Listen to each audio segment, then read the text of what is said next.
सन 1893 America का एक शहर शिकागो, जहां पर विभिन्न देशों के लोग, विभिन्न धर्मों को मानने वाले लोग एक जगह इकट्ठा हुए थे और वहां पे धर्म संसद नामक वैश्विक स्तर पर एक कार्यक्रम चल रहा था जिसका नाम था धर्म संसद। हमारी ज्ञान परंपरा के महान मनीषी, महान विद्वान श्री स्वामी विवेकानंद जी उस धर्म संसद में जाते हैं और भारतीय ज्ञान परंपरा के अंतर्गत जब उनका पहला ही संबोधन होता है कि मेरे भाइयों और बहनों, तो धर्म संसद का वह पूरा हॉल तालियों की गड़गड़ाहट से गूंज उठता है और पहली बार वहां के यूरोपियन समाज को यह एहसास होता है कि भारत की ज्ञान परंपरा कितना पुराना है और कितना उत्कृष्ट है। एक ओर जब हम वसुधैव कुटुंबकम की बात करते हैं, वहीं दूसरी ओर जब हम क्षुद्र राजनीतियों में पढ़कर अपने ही देश के बहुलतावादी समाज में जब लोगों को भाषा के आधार पर, क्षेत्र के आधार पर बांटने लगते हैं, तब आपको ठहर कर यह सोचना होगा कि 1893 ईस्वी में अमेरिका के उस शहर शिकागो के धर्म सम्मेलन में बोले गए स्वामी विवेकानंद जी के उस वक्तव्य को एक बार पुनः याद करने की जरूरत है। समय बीतता गया, समय अपनी रफ्तार से आगे बढ़ता गया। सन 1899 अमेरिका का ही एक शहर लॉस एंजेलिस में जब स्वामी विवेकानंद जी घूम रहे होते हैं तो उसी वक्त एक अंग्रेज पत्रकार उनके पास आकर अंग्रेजी में सवाल करते हैं कि how are you Swami ji, और स्वामी जी उस प्रश्न का जवाब देते हैं, हिंदी में देते हैं कि मैं सकुशल हूं, मैं ठीक हूं, मैं स्वस्थ हूं।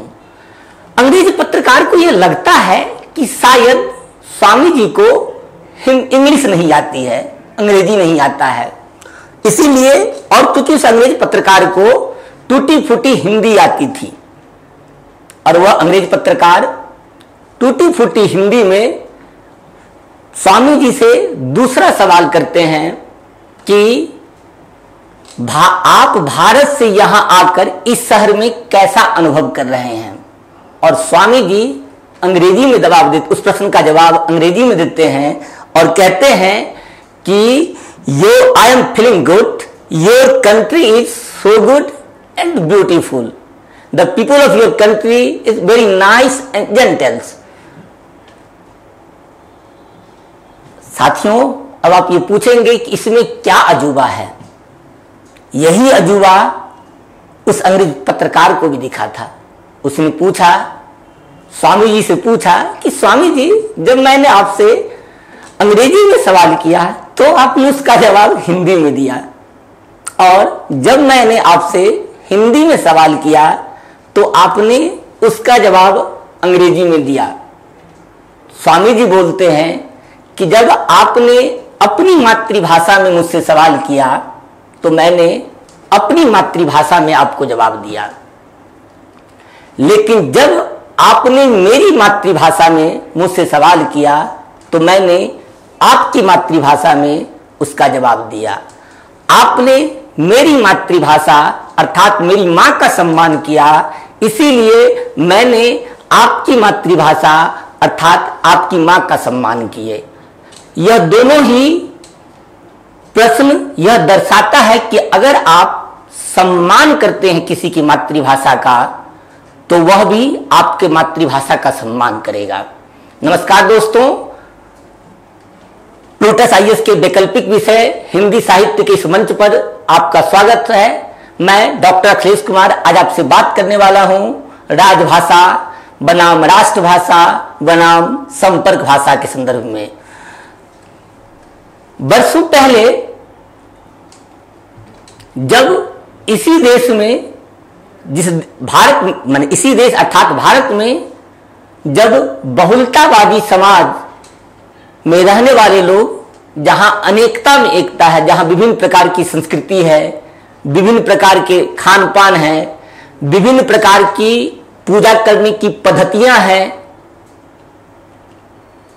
अर्थात यहां अनेकता में एकता है, उस भारत में जब क्षुद्र राजनीति के तहत या कुंठित राजनीति के तहत जब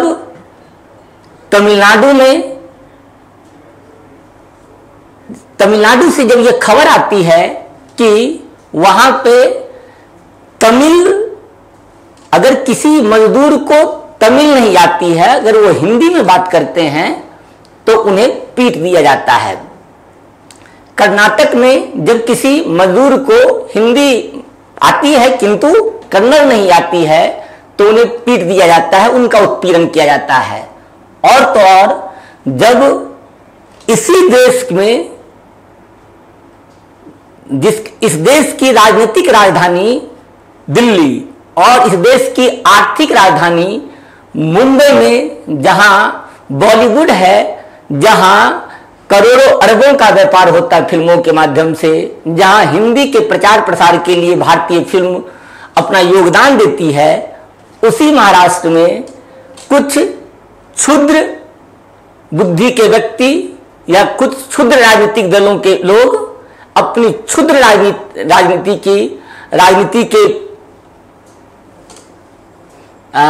राजनीति को पुष्ट करने के लिए जब यह कहते हैं कि अगर आपको महाराष्ट्र में रहना है तो मराठी सीखनी होगी, मराठी बोलनी होगी, उस वक्त ठहर कर यह सोचने की जरूरत है कि क्या भारत जैसे बहुलतावादी देश में किसी एक भाषा को राष्ट्रभाषा बनाया जा सकता है। 12 सितंबर 1949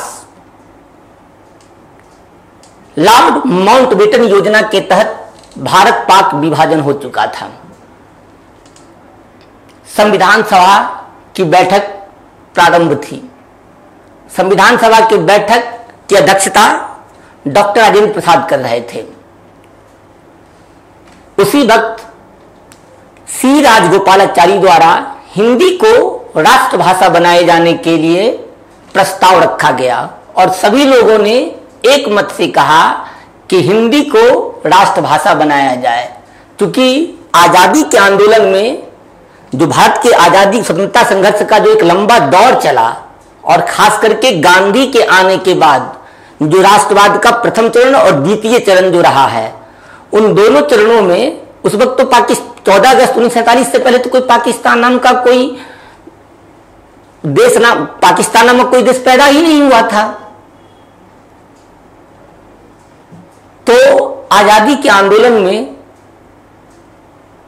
हिंदी ने पूरे भारतवर्ष को, जो आज पाकिस्तान है वह भी उस वक्त भारत का हिस्सा था, जो आज बांग्लादेश है वह भी भारत का हिस्सा था। इन दोनों का जन्म बस कुछ साल पहले ही हुआ है। इन दोनों देशों का जन्म, बांग्लादेश का जन्म मुजीबुर रहमान के नेतृत्व में हुआ है और यहां पाकिस्तान का जन्म मिस्टर जिन्ना के जिद के कारण हुआ है।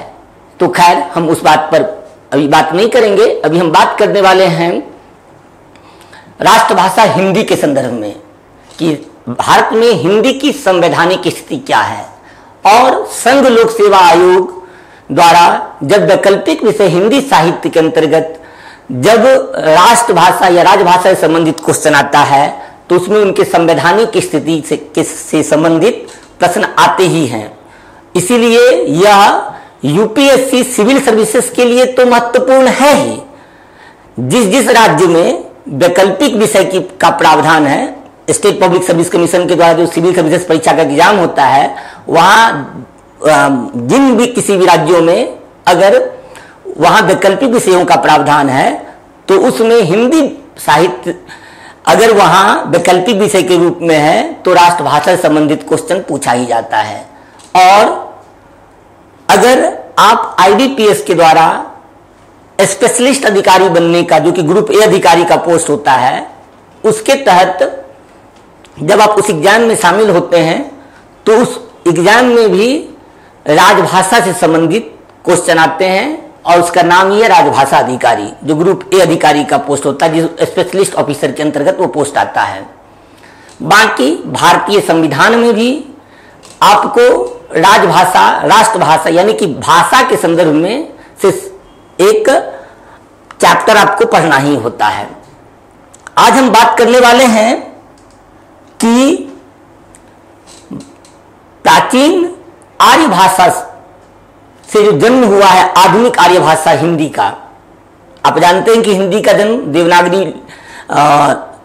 देवनागरी लिपि के अंतर्गत संस्कृत से उसका जन्म हुआ है और उसने तकरीबन 1000 सालों का सफर तय करते हुए आज मानक और परिनिष्ठित हिंदी के रूप में हमारे सामने खड़ा है, हमारे समक्ष दिखता है वो। तो उस संदर्भ में हम बात करने वाले हैं 19वीं शताब्दी के उस हिंदी की जब भाषा के आधार पर लोगों में सांप्रदायिकता का जन्म हो रहा था। आपको याद होगा कि जब आजादी का आंदोलन चल रहा था तो पूरे भारतवर्ष में जितने भी राष्ट्रवादी नेता थे वह समाचार पत्र निकालते थे और उसमें जो हिंदी का प्रयोग होता था वह आमतौर पे हिंदी उर्दू मिश्रित हिंदवी थी, जिसकी वकालत गांधी जी भी कर रहे थे और तमाम लोग कर रहे थे। लेकिन लॉर्ड माउंटबेटन योजना के तहत भारत और पाकिस्तान के रूप में बने दो देशों के रूप में आधुनिक इतिहास की महान त्रासदियों में से एक भारत पाक विभाजन था, जिसमें लाखों लोगों को मौत के घाट उतार दिया गया था, लाखों लोगों को अपना घर बार छोड़ना पड़ा था, हजारों महिलाएं अपहरित की गई थी, हजारों महिलाओं का रेप हुआ था। उन महान त्रासदियों के कारण जब धर्म के आधार पर एक देश का निर्माण हुआ तो जो लोग भी हिंदी उर्दू मिश्रित हिंदी से इश्क करते थे, मोहब्बत करते थे, जो उर्दू के पक्षधर थे, उन्हें उर्दू से धीरे धीरे नफरत होने लगी। एक ओर परिनिष्ठित हिंदीकरण की बात होने लगी और दूसरी ओर गांधी जी के द्वारा हिंदी उर्दू मिश्रित हिंदवी की वकालत की गई और 12 सितंबर 1949 को जब संविधान सभा में सी राजगोपालाचारी द्वारा एक मत से यह कहा गया कि हिंदी को भारत की राष्ट्रभाषा बनाई जाए। जब आप जानते हैं कि राष्ट्रभाषा केवल एक भाषा नहीं होता है, वह आपके सांस्कृतिक पहचान की, आपके जातीय पहचान। यहां रुकिए, जातीय का अर्थ यहां कास्ट मत लीजिए, क्योंकि जातीय का हम लोगों ने संकीर्ण परिभाषा तय की है। जातीय का अर्थ यहां समूह है। अगर आप एंथ्रोपोलॉजी पढ़ते होंगे तो एंथ्रोपोलॉजी में अगर जिसको हम नृप विज्ञान कहते हैं उसमें निर्जातीय सिद्धांत होता है। निर्जातीय सिद्धांत के तहत जातीय की जब बात हम करते हैं तो वहां एक राष्ट्र की बात हम करते हैं। तो राष्ट्रभाषा आपकी सांस्कृतिक चेतना का, आपके राष्ट्रीय पहचान का द्योतक होती है, पहचान होती है। इसीलिए हिंदी को राष्ट्रभाषा बनाने की वकालत की गई थी। लेकिन जैसे ही हिंदी को राष्ट्रभाषा बनाने की बात चली, वैसे ही संविधान सभा में बैठे हुए तमाम लोगों ने इसका विरोध करना प्रारंभ किया, जिसमें से तकरीबन अधिकतम आबादी हिंदी को राष्ट्रभाषा बनाने के पक्ष में थी। किंतु दक्षिण के राज्य, जो वर्तमान दक्षिण के राज्य, भारत के जो दक्षिण के राज्य हैं, उस दक्षिण के राज्यों के द्वारा हिंदी को राष्ट्रभाषा बनाने के लिए हिंदी का विरोध किया गया और एकदम बेतुका और निराधार तर्क दिया गया और तार्किक तर्क दिया गया कि हिंदी को हम पर थोपा जा रहा है। जबकि संविधान सभा में यह बात उठी थी कि क्यों नहीं हम त्रिभाषा सूत्र की बात करें। और आप जानते हैं कि वर्तमान में जो राष्ट्रीय शिक्षा नीति 2020 है, जो कस्तूरी रंगन कमेटी के सिफारिश पर भारत सरकार द्वारा लागू की गई है, उसमें हिंदी को माने त्रिभाषा सूत्र के अंतर्गत हिंदी के पढ़ने की बात, हिंदी को सीखने की बात की गई है। और आप जानते हैं कि यहाँ पे क्षुद्र राजनीति के तहत, जबकि अगर एक शब्द में कहा जाए तो अतार्किक तर्क दिया जाता है, निराधार तर्क दिया जाता है कि हिंदी को सीखने से हमारी मातृभाषा खतरे में पड़ जाएगी। जबकि त्रिभाषा सूत्र जो है इस बात की तो बात ही नहीं करता है। त्रिभाषा सूत्र तो कहता है कि बच्चे की प्राथमिक शिक्षा जो है उसकी मातृभाषा में होनी चाहिए, अर्थात कक्षा 1 से लेकर कक्षा 5 तक की जो बच्चा पढ़ाई करेगा वह अपनी मातृभाषा में पढ़े। उसके बाद अगर वो अगली कक्षाओं में जाता है तो वह किसी एक भारतीय भाषा को सीखे और कोई एक विदेशी भाषा सीख सकता है। आज जब हम राष्ट्रभाषा हिंदी के बारे में बात करने वाले हैं तो आपको सुनकर यह बड़ा ही आश्चर्य होगा कि भारत जैसे बहुलतावादी देश में जहां विभिन्न प्रकार की बोलियां और भाषा है, उसमें किसी एक भाषा को राष्ट्रभाषा बनाने के लिए इसका विरोध होना ही था और होता भी है। लेकिन वहीं दूसरी ओर जब हम किसी राष्ट्र की, किसी देश की सांस्कृतिक पहचान की बात करते हैं तो उस संदर्भ में हम यह भी देखने का प्रयास करते हैं कि ऐसी कौन सी भाषा है जो कमोबेश पूरे भारत को एक सूत्र में बांधने का कार्य करता है। ऐसी कौन सी भाषा है जो भारत के सांस्कृतिक एकता, सांस्कृतिक पहचान, सांस्कृतिक धरोहर, सांस्कृतिक विरासत की बात करता है। क्या हिंदी में वह गुण है, या क्या हिंदी इतने लोगों द्वारा बोली जाती और समझी जाती है? मैं यहां कह रहा हूं बोली और समझी जाना, मैं यहां यह नहीं कह रहा हूं कि लिखा जाना। अर्थात क्या हिंदी में वह गुण है जो पूरे भारत को एक संपर्क सूत्र में बांध सके? आज हम इसी पर बात करने वाले हैं। इससे पहले कि हम अपनी बात की शुरुआत करें राष्ट्रभाषा हिंदी से, उससे पहले हमें जानना होगा कि 19वीं शताब्दी में जब खड़ी बोली हिंदी का प्रचलन प्रारंभ हुआ तो वहां एक कवि ने कहा था कि अंग्रेजी पढ़ के यद्यपि, ये यद्यपि है। आप कहेंगे कि सर यद्यपि क्यों नहीं है? यद्यपि परिनिष्ठित हिंदी का स्वरूप है जो आज दिखता है। और मैंने अभी तुरंत कहा कि हिंदी जो आधुनिक हिंदी है, यानी कि प्राचीन आर्य भाषा से आधुनिक आर्य भाषा के रूप में जो हिंदी बनी है, उस सफर में उसने हजारों साल का सफर तय किया है। वह पाली से होते हुए प्राकृत की अवस्था तक आती है, प्राकृत की अवस्था से फिर वह पुरानी हिंदी में, फिर पुरानी हिंदी से वह मध्यकाल में सूरदास के भ्रमर गीत सार के रूप में ब्रज भाषा जो उस वक्त साहित्यिक भाषा के रूप में थी और पूरे राष्ट्रीयता ने, पूरे भारतीयता की पहचान थी। और यूपीएससी में से क्वेश्चन भी आता है कि ब्रज मध्यकाल में ब्रज भाषा जो है वो राष्ट्रीय एकता का परिचय देती है तर्कसंगत व्याख्या के लिए।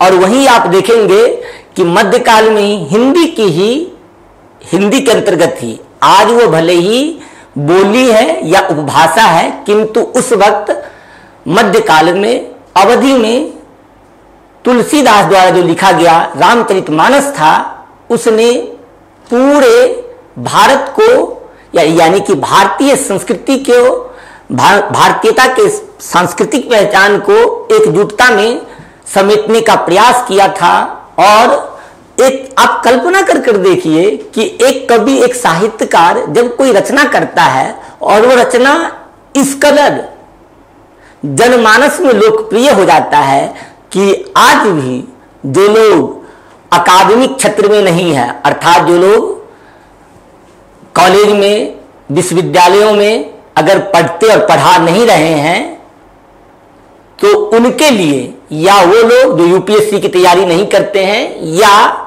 जो अन्य सिविल सर्विसेज एग्जामिनेशन की तैयारी नहीं करते हैं, या अन्य प्रतियोगिता परीक्षा की तैयारी नहीं करते हैं, उनके लिए, उनको छोड़कर जो जन सामान्य है, आज भी उस कवि तुलसीदास के द्वारा लिखा गया जो रामचरितमानस है उसे न केवल एक पवित्र धर्म ग्रंथ मानता है, बल्कि उसे लाल कपड़े में बांधकर उसको पूजता भी है।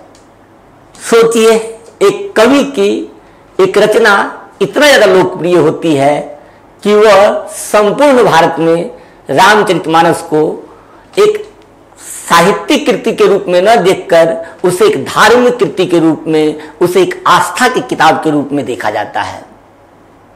बाद में समय अपना करवट बदलता है, हिंदी फिर अवधि से होते, मध्यकाल से होते हुए जब खड़ी बोली, हिंदी में जब खड़ी बोली में लेखन प्रारंभ होता है, उसी वक्त ये कहा जाता है कि अंग्रेजी पद के यद्यपि, यद्यपि का अर्थ, यह खड़ी बोली का चूंकि शब्द है इसलिए यद्यपि नहीं है, यद्यपि है, सब गुण होत प्रवीण, अर्थात आप सभी गुणों से प्रवीण हो जाते हैं। अब आपके मन में यह सवाल आएगा कि सर ये गुण जो है, यह तो गुण ऐसे लिखा जाता है, फिर आपने ये गुण ऐसे क्यों लिखा? तो ऐसा इसलिए लिखा कि चूंकि यह परिनिष्ठित हिंदी है, जो मानकीकरण की प्रक्रिया से गुजरकर हम इस रूप में देखते हैं, और यह खड़ी बोली हिंदी है, इसलिए यहाँ पे नौ जो है, ये नौ मूर्धन्य नौ नील करके ये दंत नौ का प्रयोग हुआ है। सब गुण हो तो प्रवीण, इस प्रवीण में भी यही बड़ा नौ लगेगा, जिसको आप मूर्धन्य नौ बोलते हैं। तय, तय मीन्स परंतु, निज भाषा ज्ञान बिन रहत हीन के हीन। यह मात्र एक पंक्ति नहीं है, यह किसी भी समाज के, किसी भी देश के और राष्ट्र के लोगों की अपने मातृभाषा के प्रति आदर, कितना आदर है, इस बात को भी बखूबी बयां करता है। अगर आप अपनी मातृभाषा के लिए, अपनी मातृभाषा पर अगर आप गर्व नहीं करते हैं, अगर आप अपनी मातृभाषा को हीन दृष्टि से देखते हैं, हाँ यह सच है कि आधुनिक भारत में जब अकादमिक क्षेत्रों में ज्ञान और ज्ञान की भाषा अंग्रेजी माध्यम बना दी गई हो, आज भी जब संघ लोक सेवा आयोग द्वारा एलिटिज्म के तहत अंग्रेजी मीडियम को बढ़ाया जाता हो, डायरेक्टली या इनडायरेक्टली, उस वक्त आपको अपनी मातृभाषा पर स्वाभिमान होना चाहिए। याद रखिएगा, स्वाभिमान और अभिमान दो अलग अलग शब्द है। स्वाभिमान कब अभिमान में बदल जाता है आपको पता ही नहीं चलता है, क्योंकि स्वाभिमान और अभिमान के बीच एक पतली सी रेखा होती है, एक पतला धागा होता है, दोनों को बांधे होता है। और स्वाभिमान का अर्थ अपनी भाषा के प्रति, अपनी माता के प्रति, अपने राष्ट्र के प्रति, अपने देश के प्रति, अपने समाज के प्रति आपका स्व का अभिमान होना चाहिए। किंतु केवल आप ही श्रेष्ठ हैं और अन्य सभी गलत है, या आप ही सर्वोच्च हैं बाकी सभी निम्न हैं, उस स्थिति में वह स्वाभिमान अभिमान में बदल जाता है। भारत जैसे देश में जहां बहुलतावादी संस्कृति है, जहां बहुलतावादी संस्कृति के तहत विभिन्न भाषा और बोली बोली जाती है, उस संदर्भ में क्या किसी एक भाषा को राष्ट्रभाषा बनाया जाना चाहिए? यह सवाल आपके मन में उठना चाहिए। और एक दूसरा सवाल भी उठना चाहिए कि क्या हिंदी को ही क्यों राष्ट्रभाषा बनाया जाना चाहिए, अन्य भाषा को क्यों नहीं बनाया जाना चाहिए? कुछ तो वजह होगा, आखिर क्यों बार बार वकालत की जाती है कि हिंदी को राष्ट्रभाषा बनाया जाए? और भारत की जो वर्तमान सरकार है, जब एक तरफ हिंदी, हिंदू, हिंदुस्तान की बात करता है, वहीं दूसरी ओर आज भी हिंदी को राष्ट्रभाषा बनाने के लिए उनका प्रयत्न क्यों नहीं जारी है? वर्षों पहले जब महाराष्ट्र में कुछ राजनीतिक दलों द्वारा गरीब मजदूरों को इसलिए पीटा गया क्योंकि वह मराठी नहीं जानते थे, तमिलनाडु में कुछ गरीब मजदूरों को इसलिए पीटा गया क्योंकि वह तमिल नहीं जानते थे, या कर्नाटक में कुछ गरीब मजदूरों को इसलिए पीटा गया क्योंकि वह कन्नड़ नहीं जानते थे, यह वहां के राजनेताओं को या वहां के क्षेत्रीय राजनीतिक दलों की संकीर्ण मानसिकता को दिखाता है। अभी हाल ही में जब आपको मालूम होगा, कुछ दिन पहले, इसी 2-3-4 महीना पहले का ही ये करंट अफेयर का ये न्यूज है कि जब मातृभाषा की बात की गई, त्रिभाषा, क्योंकि अभी जो राष्ट्रीय शिक्षा नीति है उस राष्ट्रीय शिक्षा नीति 2020 के तहत त्रिभाषा सूत्र दिया गया है, जिसमें यह कहा गया है कि बच्चों को प्राथमिक शिक्षा जो है यानी कि प्रारंभिक शिक्षा है उनकी मातृभाषा में दी जाएगी। उसके बाद उनकी जो अन्य शिक्षा है अर्थात प्रारंभिक शिक्षा के बाद 6 से लेकर के जो आगे की जो शिक्षा है उस शिक्षा को वह उसमें एक भारतीय भाषा सीखें और एक विदेशी भाषा सीख सकते हैं, तो इसमें बुराई भी नहीं है। अगर हमें अधिक भाषाओं का ज्ञान है तो उसमें क्या दिक्कत है। अब सवाल आपके मन के अंदर यह भी आएगा कि सर क्योंकि आप हिंदी पढ़ाते हैं क्या इसीलिए आप अंग्रेजी का विरोध करते हैं? तो जी नहीं, मेरा किसी भाषा से विरोध नहीं है, मेरा किसी भाषा से विरोध नहीं है। मेरा केवल यह कहना है कि जिस तमिलनाडु में भाषा विवाद को बढ़ा चढ़ाकर दिखाने का प्रयास होता है, वहीं के एक फिल्मकार होते हैं जो डायरेक्टर और निर्देशक दोनों होते हैं, उन्होंने एक प्रसिद्ध फिल्म बनाई थी कमल हासन और रति अग्निहोत्री जिसमें अभिनय किए थे। उस फिल्म का नाम था एक दूजे के लिए, और उस एक दूजे के लिए जो फिल्म है वह मुख्यतः भाषा विवाद को आधार बनाकर ही उस फिल्म का निर्माण किया गया था। आप सोच कर देखिए, हिंदी में एक कविता एक पंक्ति है कि सबे सहायक सबल के कौन निबल सहाय, पवन जगावत आग को दीप ही दे तो बुझाए। अर्थात यहां सभी जो हैं सबल लोगों का सामर्थ, और ये इसी बात को तुलसीदास भी कह गए हैं, समर्थ को नहीं दोष गोसाई, अर्थात जो सामर्थ्यवान है उनके लिए कोई दोष नहीं है। आज जब आप 2-4 दिन पहले ही द हिंदू अखबार में या द टाइम्स ऑफ इंडिया में या द इंडियन एक्सप्रेस में आप सुने होंगे कि राज ठाकरे ने जब ये कहा कि हमारे जो शिव सैनिक हैं वह फिर से भाषा विवाद कि अगर जिनको महाराष्ट्र में रहना उनको मराठी बोलनी होगी, उस वक्त आप सोचिए कि क्यों नहीं उन शिव सैनिकों की इतनी हिम्मत होती है कि वह यह कहे कि भाई महाराष्ट्र में जो बॉलीवुड है और बॉलीवुड जो मुख्यतः हिंदी का प्रचार प्रसार करता है, हिंदी भाषा के प्रचार प्रसार में बॉलीवुड का सबसे महत्वपूर्ण योगदान है, उस बॉलीवुड इंडस्ट्रीज को आप महाराष्ट्र से बाहर कर दीजिए, आप उस हिंदी भाषी राज्य में ले जाइए जहां दिल्ली है, उत्तर प्रदेश है, बिहार है, राजस्थान है, हरियाणा है, बिहार है, झारखंड है, आप वहां लेकर चले जाइए। आखिर क्यों नहीं बोलते हैं? क्योंकि वो जानते हैं कि अगर हम बॉलीवुड को यहां से बॉलीवुड का बहिष्कार करेंगे या बॉलीवुड का अगर हम विरोध करेंगे तो बॉलीवुड जो एक उद्योग का रूप धारण कर चुका है जिसमें हजारों लोगों को प्रत्यक्ष अप्रत्यक्ष रूप से नौकरी प्रदान किया गया, रोजगार सृजन किया गया, जिसके लिए वह सारा रोजगार छीन जाएगा और सारा का सारा मुद्दा आर्थिक अर्थात धन से है। उनके टारगेट में कौन आते हैं? वो गरीब मजदूर जिनकी बात कोई नहीं सुनता है। सत्ता में बैठे लोग तो सुनते ही नहीं है, प्रशासनिक अमलों में बैठे हुए पुलिस अधिकारी तक भी नहीं सुनना चाहते हैं। आखिर क्यों किसी राजनीतिक दलों द्वारा इसी भारत में किसी राजनीतिक दलों द्वारा दूसरे भाषा को बोलने वालों के प्रति इतनी नफरत क्यों है? आपको अपनी मातृभाषा पर गर्व होना चाहिए, मैं भी कहूंगा कि आपको गर्व होना चाहिए, किंतु जो लोग आपकी मातृभाषा नहीं जानते हैं क्या वो इस देश के नागरिक नहीं हैं? अगर वह इस देश के नागरिक हैं तो सन 1950 के 26 जनवरी 1950 को आपने संविधान को अंगीकृत और आत्मार्पित क्यों किया था?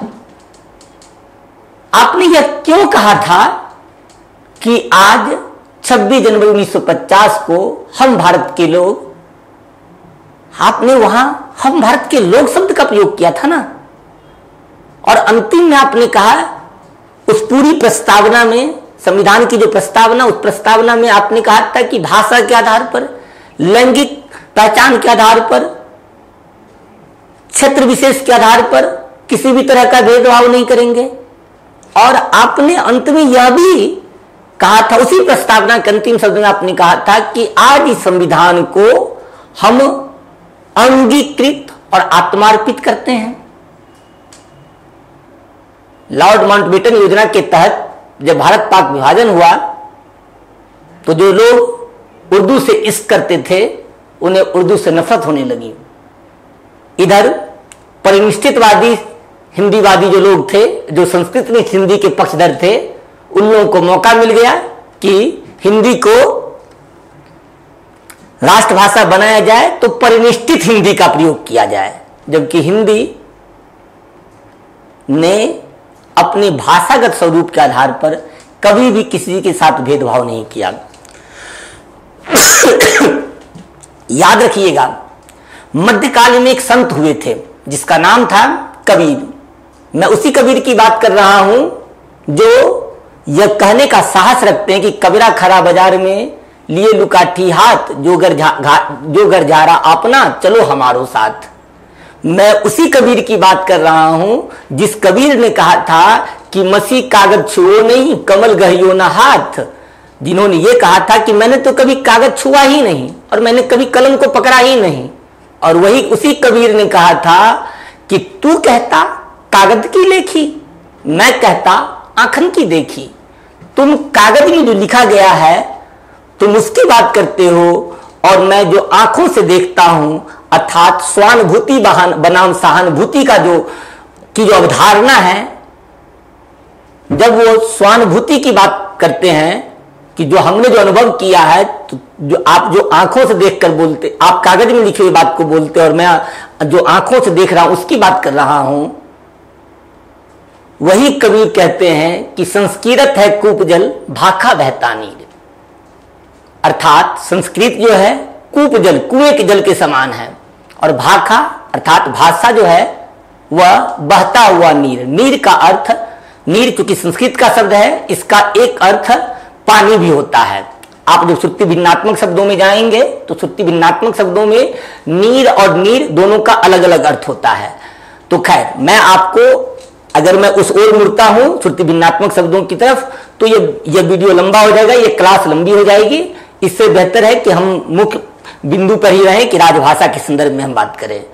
अगर मैं आपको एक शब्द में कहूं कि आज आजादी के इतने साल बीत जाने के बाद भी भारत की अपनी कोई राष्ट्रभाषा नहीं है।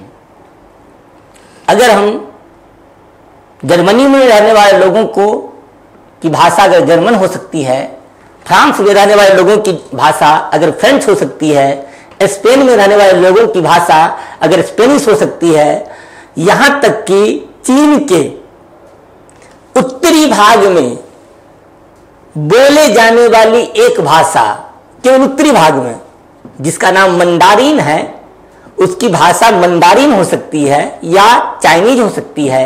रूस की भाषा रूस की राष्ट्रभाषा अगर हिंदी हो सकती, रशियन हो सकती है, तो भारत की राष्ट्रभाषा हिंदी क्यों नहीं हो सकती? क्या इसमें केवल और केवल क्षुद्र राजनीति है अथवा कुछ और कारण है? इस तमाम बिंदुओं पर बात करेंगे। उसके साथ ही हम ये बात करेंगे कि क्यों आखिर सन 1949 14 सितंबर, जिसकी याद में हम भारत में हिंदी सप्ताह मनाते हैं, राष्ट्रीय हिंदी दिवस के रूप में उसे मनाते हैं 14 सितंबर को, जबकि यह बात संविधान सभा में 12 सितंबर को ही उठाया गया था और तकरीबन सभी लोग शामिल थे। और उस वक्त जब ये कहा गया कि हिंदी को राष्ट्रभाषा बनाने से अन्य भाषा खतरे में पड़ जाएगी, तो यह बिना तर्क का और अवैज्ञानिक और तार्किक तर्क था। भाषा लोगों में जीवित रहती है और हिंदी के साथ तो यह स्थिति है कि उसने तत्सम को भी अपने गले लगाया। तत्सम मीन्स शुद्ध हिंदी अर्थात शुद्ध संस्कृत का शब्द।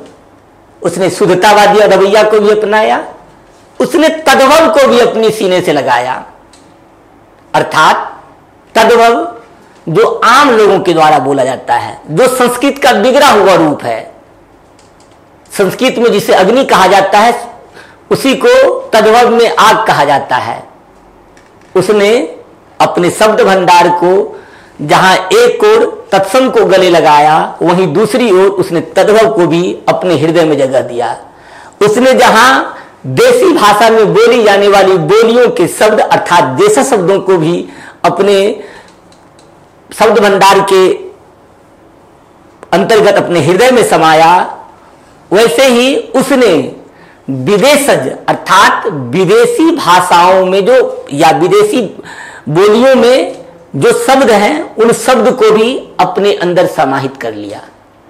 हिंदी एक समुद्र की तरह विभिन्न नदियों की धारा को अपने में समाहित कर गया और सबका पानी एक हो गया।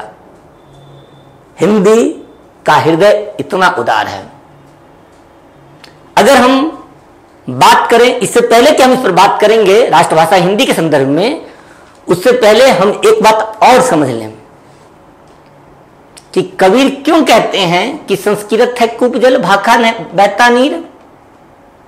जब आप किसी एक भाषा को किसी एक वर्ग विशेष तक सीमित कर देंगे तो इस बात की प्रबल संभावना है कि वह भाषा मर जाएगी। और यह भारत ही नहीं, पूरे विश्व में जो भाषा के से संबंधित सर्वेक्षण किए गए हैं, उन सर्वेक्षणों के आधार पर यह ज्ञात होता है कि भारत की अनेकों भाषाएं मर चुकी हैं। और अगर हम 2011 के जनगणना को आधार बनाएं, मैं फिर से अपनी शब्द को दोबारा से रिपीट कर रहा हूं क्योंकि हमारे पास 2021 का जनगणना नहीं है। और जनगणना इसलिए भी नहीं है क्योंकि उस वक्त कोविड था और यह जनगणना जो है केंद्र का विषय है भारतीय संविधान के अनुसार, तो यह केंद्र सूची में शामिल है, तो केंद्र सरकार ही जनगणना करवाएगी।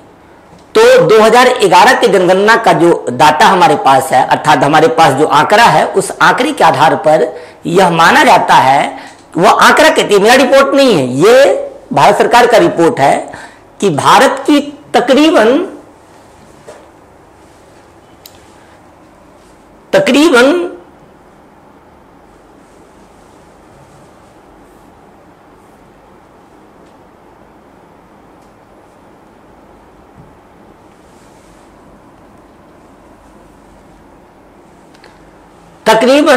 43 से 45% लोग जो हैं वो हिंदी बोलते हैं, जो प्रथम भाषा के रूप में हिंदी बोलते हैं, लिखते हैं और समझते हैं।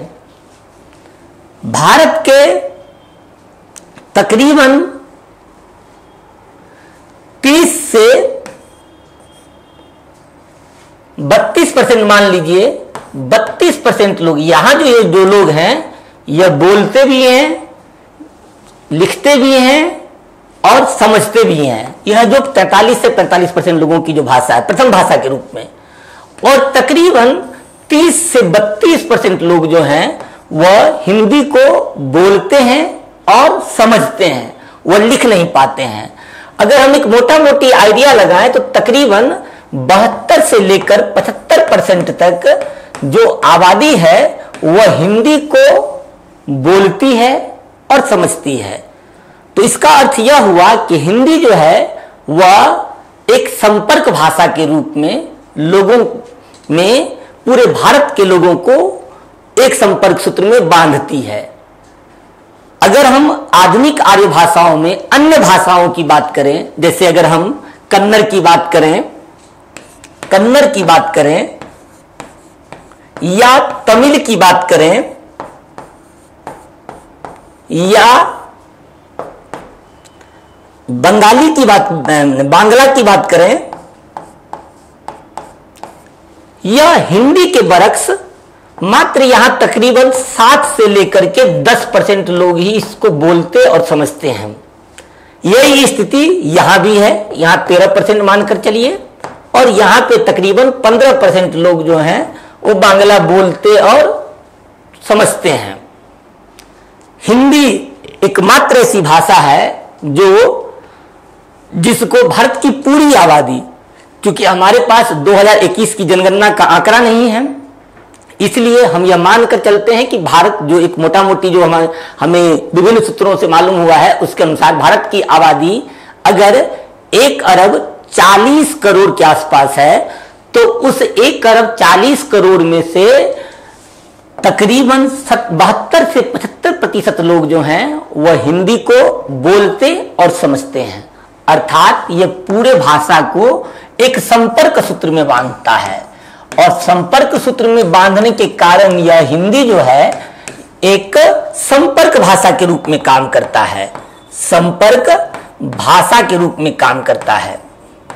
अब आइए हम आगे की बात करें कि हिंदी को जब राष्ट्रभाषा बनाने की बात आई तो उस वक्त चूंकि तमिलनाडु के लोगों ने विरोध किया, और मैंने अभी तुरंत कहा कि एक फिल्म आई थी, ये एम बालासुब्रमण्यम साहब की एक फिल्म थी, जिस फिल्म का नाम था एक दूजे के लिए, जिसका नायक कमल हसन है, जो एक तमिल परिवार से बिलोंग करते हैं, जिनकी भाषा तमिल है। उनके बगल में एक उत्तर भारतीय जो हिंदी भाषी राज्य से गए हुए व्यक्ति हैं वो हैं, और उनकी जो वो लोग जो है हिंदी बोलते हैं। और जैसा कि आप जानते हैं फिल्मों में नायक नायिका का मिलन होगा, प्रेम होगा, प्रेम के बाद फिर बात आगे बढ़ेगी। चूंकि यह फिल्म भाषा के विवाद से संबंधित था, इसीलिए इसके केंद्र बिंदु में भाषा विवाद को ही आधार बनाया गया है।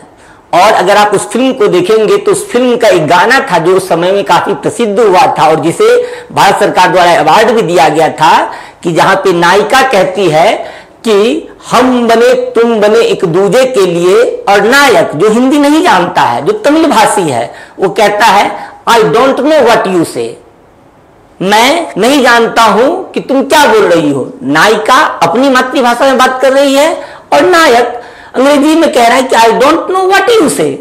उस पूरे गाना को आपने सुना होगा, कई बार सुना होगा, बहुत अच्छा गाना है, और कई बार आप लोगों ने सुना होगा। जब भी वो बजता है तो आप बड़े रस के साथ आनंद विभोर हो जाते हैं। और उसी गाना के अंतिम सेंटेंस में है, अंतिम जो वक्त माने पंक्तियों में ये नायिका कहती है, we are made for each other, समझे, हमने मतलब हम जो है एक दूजे के लिए बने हुए हैं। और नायक कहता है यस यस आई अंडरस्टूड, मतलब हाँ मैं समझ रहा हूं कि आप क्या कह रही हैं। सो और उसी में यह दिखाया गया है कि प्रेम की जो भाषा होती है ना, वह भाषा आंखों से पढ़ी जाती है। जब मैं ये कहता हूं कि 70 से 75% लोग जब हिंदी को एक संपर्क भाषा के रूप में प्रयोग करते हैं, तो भारत की अधिकतम आबादी हिंदी को जानती है। फिर आपके मन में यह सवाल आएगा कि सर अगर ये हिंदी की बात अगर जानती है तो फिर क्यों विभिन्न राजनीतिक दलों द्वारा इसका विरोध किया जाता है। उसके पीछे एकमात्र कारण यह है कि चूंकि हमारे यहां केंद्र राज्य संबंधों के तहत राज्य को भी कुछ शक्ति प्रदान किया गया है और केंद्र को भी शक्ति प्रदान किया गया है। और जब राजनीति दल आधारित हो तो दल आधारित राजनीति में अपने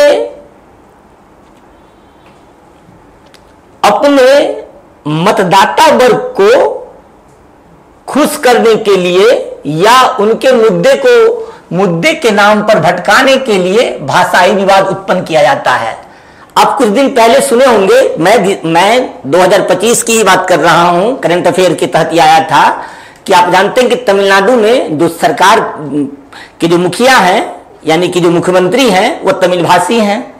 और एन रवि जो वहां राज्यपाल बनकर गए थे केंद्र के द्वारा, तो जब उन्होंने कहा कि आप त्रिभाषा सूत्र अपनाइए, और आपको मालूम है कि भारत के जो शिक्षा मंत्रालय के जो मंत्री हैं धर्मेश प्रधान जी, उन्होंने कहा कि अगर तमिलनाडु अगर राष्ट्रीय शिक्षा नीति को नहीं अपनाएगा तो केंद्र द्वारा, क्योंकि शिक्षा जो है समवर्ती सूची में आ गया है। समवर्ती सूची का अर्थ होता है जिसमें राज्य भी कानून बना सकता है और केंद्र भी कानून बना सकता है। तो समवर्ती सूची के अंतर्गत अगर वो केंद्र भी कानून बनाएगा और राज्य भी कानून बनाएगा तो उसने वहां विरोध करना प्रारंभ किया है। और विरोध का एकमात्र तर्क यही था कि इससे हमारी मातृभाषा खतरे में पड़ जाएगी, जबकि ऑलरेडी त्रिभाषा सूत्र दिया गया है। त्रिभाषा सूत्र में तो कहीं ये जबरदस्ती कहा ही नहीं गया कि भैया मातृभाषा में मत पढ़ो। ये पूरा का पूरा राजनीतिकरण है। यह कहना कि त्रिभाषा सूत्र से हमारी मातृभाषा खतरे में पड़ जाएगी बड़ा ही अवैज्ञानिक और तार्किक तर्क है।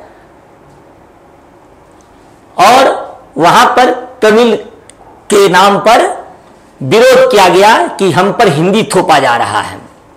अब आइए, जब संविधान सभा में बात हुई तो संविधान सभा में कहा गया कि ठीक है, ऐसा करते हैं कि 10 साल के लिए हम हिंदी को राष्ट्रभाषा नहीं बनाते हैं, राजभाषा बनाते हैं। अब समझिए इस तीनों चीज को। राजभाषा, उसने शब्द यूज किया राजभाषा। एक शब्द यूज होता है राष्ट्रभाषा। अगर आप ये तीनों कंसेप्ट को समझ गए तो फिर आपका ये पूरा चैप्टर कंप्लीट हो जाएगा। और जब आप यूपीएससी के आंसर में जब अपना आंसर राइटिंग करेंगे, जब आप जीएस के पेपर 2 में, पेपर 2 में जब आप लॉ एंड गवर्नेंस के अंतर्गत जब आप इसको पढ़ते हैं, तब पॉलिटी के अंतर्गत पढ़ते हैं तब भी, और जब आप हिंदी साहित्य के अंतर्गत जब आप ऑप्शनल पेपर के रूप में हिंदी साहित्य पढ़ते हैं तब भी आप इसके पूरे विवाद को समझ पाएंगे। तो 3 तरह के शब्द का प्रयोग किया गया, राजभाषा, राष्ट्रभाषा और संपर्क भाषा। अब आपके मन में यह सवाल आएगा कि ये राजभाषा, राष्ट्रभाषा और संपर्क भाषा में क्या अंतर है। राजभाषा का अर्थ होता है राज्य की भाषा, अर्थात राज्य, राज्य की भाषा। अब आपके दिमाग में यह क्वेश्चन आएगा कि सर राज्य का मतलब क्या। राज्य का मतलब जो हम आज जो प्रांत भौगोलिक विभाग में जो बांट दिए हुए हैं प्रांतों को, जिसको हम राज्य कहते हैं, जैसे बिहार, उत्तर प्रदेश, मध्य प्रदेश, हरियाणा, महाराष्ट्र, तमिलनाडु, कर्नाटक, क्या हुआ राज्य? तो नहीं।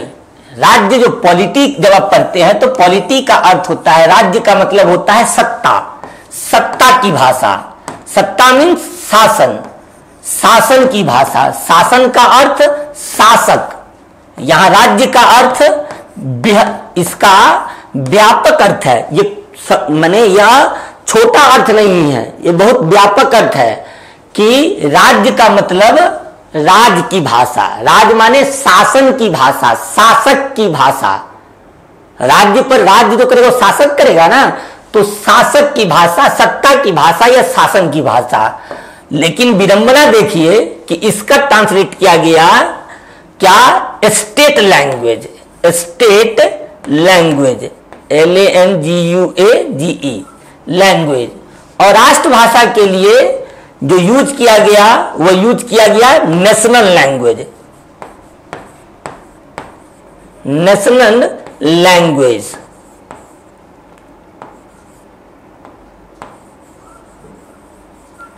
National language. और संपर्क भाषा, जैसा कि आप नाम से ही जानते हैं कि इसका मतलब हुआ कम्युनिकेटिंग लैंग्वेज, जिससे हम कम्युनिकेशन करते हैं।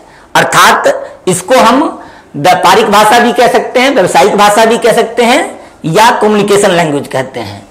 अब दिक्कत क्या हुई? दिक्कत यह हुई कि जब तमिलनाडु के लोगों के द्वारा जब इसका विरोध किया गया तो संविधान सभा ने यह निर्णय लिया कि ठीक है, हम अभी हिंदी को राष्ट्रभाषा नहीं बनाते हैं, हम 10 साल के बाद हम जो है वह हिंदी को राष्ट्रभाषा बनाएंगे। तब तक जो लोग हिंदी को अगर राष्ट्रभाषा के रूप में नहीं जानते हैं तो वो हिंदी को सीखेंगे। और उसके लिए एक शब्द यूज किया गया संविधान में। संविधान में शब्द क्या यूज किया गया कि हिंदी, हिंदी या, ये जो या वर्ड है अंग्रेजी, इसी या को और आसान भाषा में समझेंगे तो हिंदी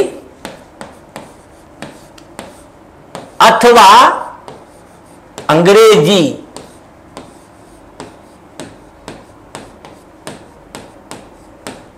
ये दोनों ही राजभाषा होगी। क्या होगी? राजभाषा, यानी कि स्टेट का लैंग्वेज। स्टेट माने यहां पे आप उस राज्य का अर्थ मत समझिए जो आप भौगोलिक विभाग की बात करते हैं। पॉलिटी में स्टेट का अर्थ माने राज्य का अर्थ होता है स्टेट। स्टेट मीन सत्ता, सत्ता मीन शासन, शासन मीन शासक, शासक की भाषा, अर्थात शासन के कामकाज में उपयोग होने वाली भाषा। तो इस राजभाषा का जब ट्रांसलेट किया गया तो बड़ा ही दुर्भाग्यपूर्ण ये रहा कि इस राजभाषा को उन लोगों ने ट्रांसलेट कर दिया क्या? आधिकारिक भाषा।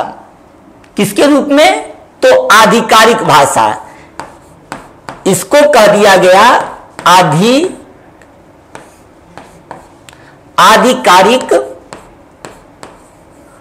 आधिकारिक भाषा।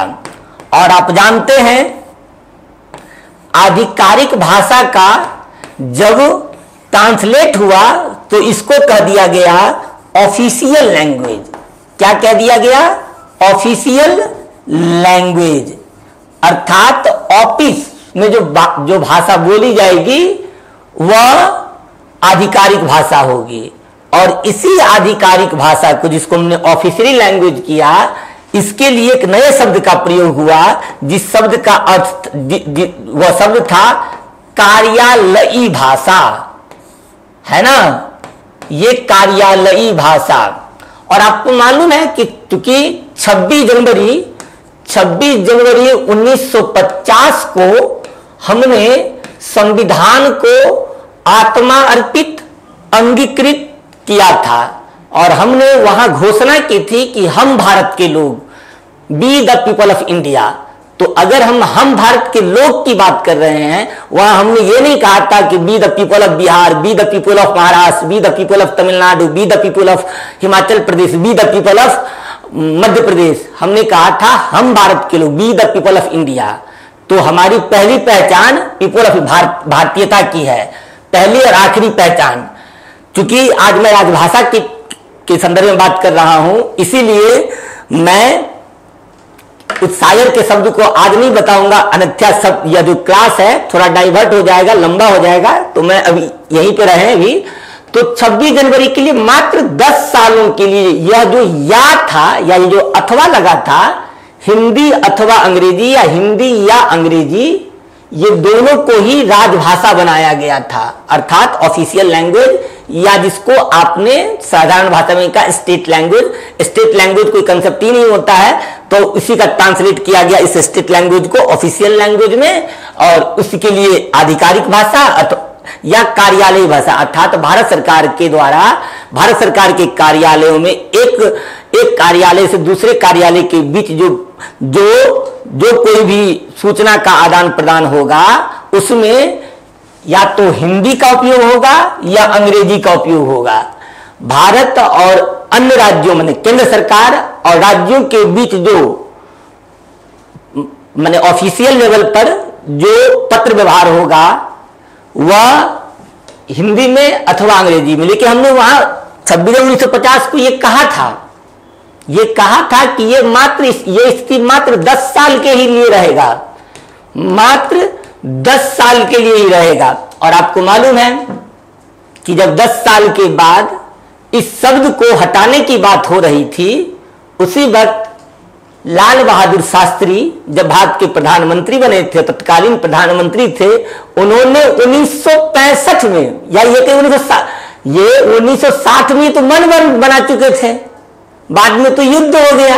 अब युद्ध हो गया, उसके बाद जब वो मन बनाए कि नहीं हिंदी को राष्ट्रभाषा बनाएंगे, भारत की राष्ट्रभाषा बनाएंगे, क्योंकि राष्ट्रभाषा जो है वह केवल आपके राष्ट्र के सांस्कृतिक पहचान का ही परिचायक नहीं है, बल्कि सांस्कृतिक धरोहर, उनकी ऐतिहासिकता, उसकी संवेदना, तमाम चीजों का वह पहचान होता है। इसीलिए उन्होंने 1965 में जब यह मन बना चुके थे कि हम हिंदी को राष्ट्रभाषा के रूप में घोषित करेंगे, फिर से तमिलनाडु के द्वारा विरोध करना प्रारंभ हुआ। और यह विरोध इतना उग्र हो गया कि अंत में लाल बहादुर शास्त्री जी को यह कहना पड़ा कि ठीक है, जब तक कोई भाषा, कोई राज्य जब तक माने हिंदी को नहीं सीख लेता है, तब तक वो अंग्रेजी में अपना कार्यालयी आदान प्रदान, सूचनाओं का जो आदान प्रदान या पत्र व्यवहार है वो अंग्रेजी में भी कर सकता है। और वह जो बीमारी था, जैसे आपने सुना होगा कि जैसे जम्मू कश्मीर को जब भारत में विलय करवाया गया तो पहले तो राजा हरि सिंह जो है हिंदुस्तान में विलय करने के लिए थे ही नहीं। तो उसके बाद जब विलय पत्र पर घोषणा होता, जो भारतीय सेना जाती है और जब उस कबीलाई भेष में आए हुए जो पाकिस्तानियों को जब वो खदेड़ती है, तब तक पंडित नेहरू चले जाते हैं यूएन में, यूनाइटेड नेशन में। और आपको मालूम है कि वह जो पीओके है, पाक ऑक्युपाइड कश्मीर, वह आज भी भारत के लिए एक सरदर्द बना हुआ है। और आपको मालूम है कि इससे पहले, कुछ साल पहले तक जम्मू कश्मीर को एक विशेष राज्य का दर्जा प्राप्त था, जिसको भारत के संविधान, भारत के संसद द्वारा विशेष राज्य का दर्जा समाप्त कर दिया गया और विशेष राज्य का दर्जा समाप्त करके उसको केंद्र शासित प्रदेश बना दिया गया। ठीक यही चीज इसके साथ भी हुआ कि इसका विरोध छद्म राजनीति के तहत, क्षुद्र राजनीति के तहत किया गया और आज तक यह स्थिति जारी है।